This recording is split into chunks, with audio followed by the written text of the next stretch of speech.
you all for coming tonight. I think you're in for a real treat. A little bit about Duke Ellington. It's easy for somebody like me, let's say somebody at my age anyway, to assume that everyone has a working knowledge of who Duke Ellington was. And I'm sure many of you do, but in case not, here's a quick rundown. He was born in Washington, D.C., lived from 1899 to 1974.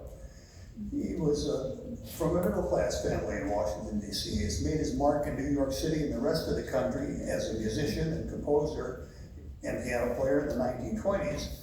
And then he made his mark worldwide for the next 4 decades. He's an amazingly talented, handsome, intelligent, charismatic gentleman. Yes, he was a pianist and leader of his own band, but he was also a composer as well as a songwriter. In many ways, those are 2 different things.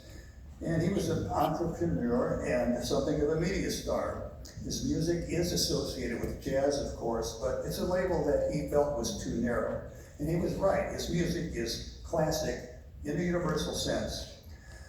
Despite his immersion in the world of commercial music, he was really regarded as an artist. Late in his career, he began to be more and more interested in sacred material just in general. Said that he read the Bible at least 3 different times, and I believe that's true. So how did the sacred concert start? It was a compositional invitation. Grace Cathedral, a large Episcopal cathedral in San Francisco, planned in 1965 for a year-long celebration to mark the consecration of this building. It commissioned Ellington to write a work that would be performed there. Well, the composition was written for jazz, orchestra, and choir, and it included featured vocal soloists, the cathedral choir, and a tap dancer. That's a little bit new. This work was not a setting of the Mass. It was rather a song of praise, set in the idiom of jazz, but written nonetheless to be offered in a house of worship. The San Francisco performance was repeated in New York City at the Fifth Avenue Presbyterian Church, and it was recorded there by RCA Records, and then performed numerous additional times. In 1967, Duke began to work on a second extended spiritual piece. This work, which is now called the Second Sacred Concert, was performed in New York City's Cathedral of St. John the Divine in 1968. It's quite a spectacle. It involved Ellington Band, 3 choirs, several noted vocal soloists, and astoundingly, an audience of 7,500 people were there to hear it. How can a building hold that many? But that building actually holds 8,600 people. That's how large it is.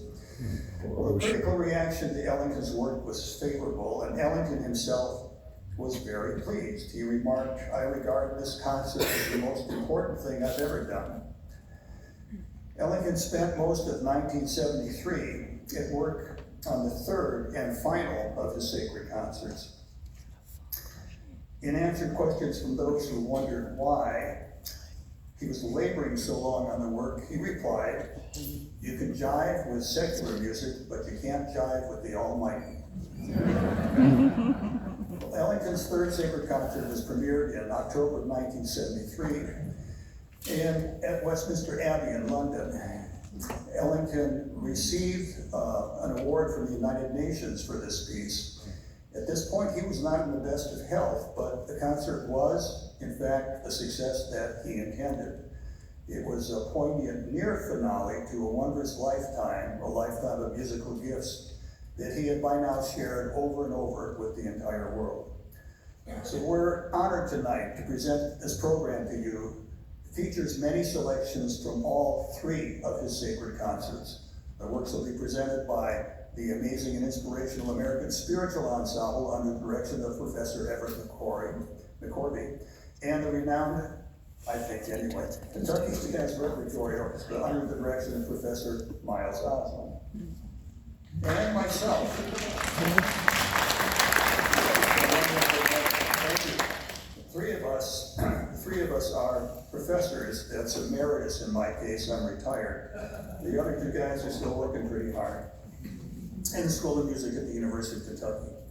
So KJRO is delighted and thrilled to be appearing with the American Spiritual Ensemble. We're also thrilled to be working with a spectacular tap dancer, Mr. Jabone Dixon. You'll love him when he comes out tonight. I can't pass up the chance to say two things about Ellington's music. One is the music tonight is intended to be fun and really engaging and very inviting to listen to. And I think you'll find that it is fun to listen to. I certainly hope so. Ellington also felt that music had something to do with feeling and thinking. His music, no matter what kind, invites us to consider our relationship to each other and relationship to something outside and beyond ourselves.